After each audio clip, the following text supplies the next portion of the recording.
All right, first things first, let's have a quick look at a quick review of what nodes exist in Maya, what they are.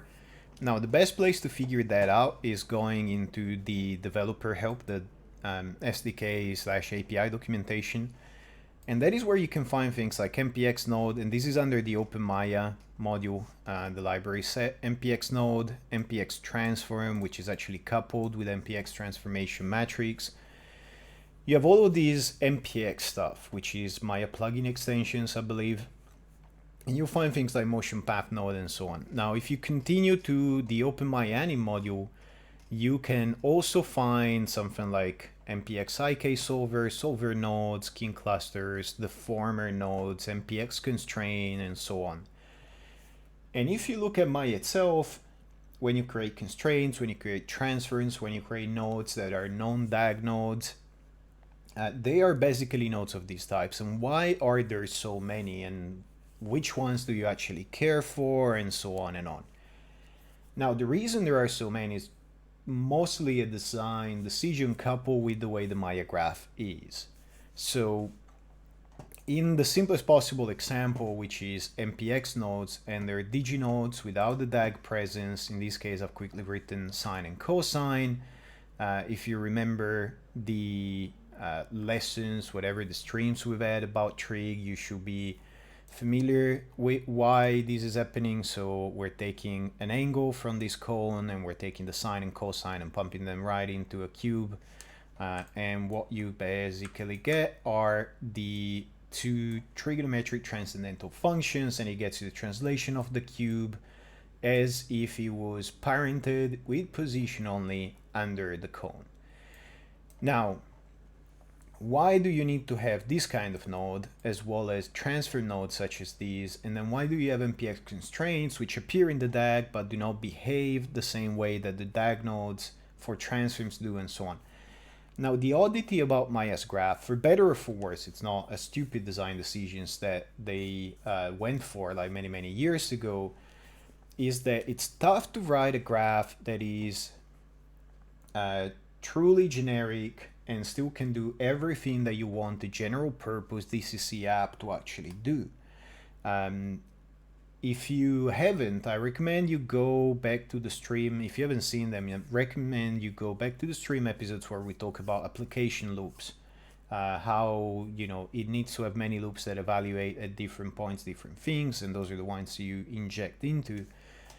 But even on a simpler level, when you have something like IK, which can drive a bunch of transforms as if they were a coherent unit, normally your concerns are different, or rather more complicated than when you want to drive just a single transform, which is what you do with the DAG transfer node. And those are complicated, like more complicated again than what you would do with a very simple diginode that only needs to take one or more attributes and output one or more attributes. So the fact and constraints, get even worse because Maya wants to allow you to constrain two objects together and then still be able to move one of the two. So there's all kind of odd things that happen in your interaction loop that, depending on what the user desires, constraint versus just a straight up parenting or something like that, they get a lot more complicated and need special handling. And that is basically the reason why. Now, on stream, I've said several times, there's a lot of parts of Maya that I'm just not interested in because they complicate everything. For the general user that doesn't want to write their own nodes, doesn't want to rig to first principles the way we've been doing, you need all the variations of various nodes that Maya has. But the reality of it, if you are willing to work close to the metal and work with simplicity, so ignore things like pivots, ignore things like the interaction that you can have with constraints that is at view time and not really a graph evaluation time. If you can ignore all of these frills, you don't need a lot. So what we are going to discuss, which I reckon are the nodes that you're really the most interested in, are MPX nodes, and they are the bog standard kind of nodes that you see here. They take attributes, they output attributes, and that's it. They do nothing else. MPX transform nodes, I can do this, are the other type of node that you oftentimes want to be familiar with. And they're a complication, they're an extension in many ways of MPX nodes, because they still can perform the same duty that these non-DAG presence diginodes perform.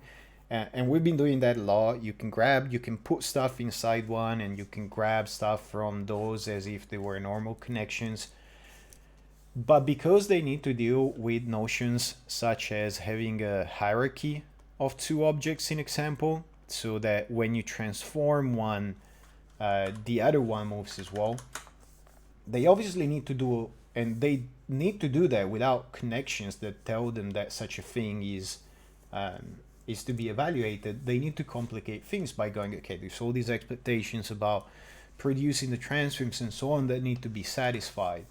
The other thing that's interesting, and that's where I started, and it's not going to be in the first part of these, is manip containers, where you can write manipulators so that at view time you can do things in the viewport, and then as soon as you're done interacting, push them into the graph as normal data. There's a lot of other nodes that you can write, constraints and IK solvers. With a focus on ringing, at least, I would say constraint and IK solvers are probably the next two that you might find yourself wanting to write. Personally, I don't find them necessary. I don't find constraints necessary the way I rig. Transform usually get you all of the way to where you need to be. So I'm going to focus on diginodes and DAG nodes, MPX transform nodes in the specific. But in the longer run, I reckon that manip containers also offer a lot. And then there's a lot of other extensions that you can pile on top of Maya. And if you have a look at everything that's called MPX something in here, that is a type of plugin that you can actually develop. Now, because we're talking about control kind of rigs for now, we're not really dealing with deformations and so on, I can happily ignore in my list a number of things, but MPX deformer, MPX GPU deformer, and so on, when you get to the deformation part, they're also definitely worth looking into. And there's all kind of other extensions, by the way, that can go into these. So things like filters or your own function curves and so on, but those tend to be very involved, require that you build entire tool sets around them, because they normally tend to replace parts that the Maya client itself interacts with a lot. So not going to go into those, but definitely we're going to talk about MPX nodes and MPX transform nodes and build up towards talking about manip containers in the future.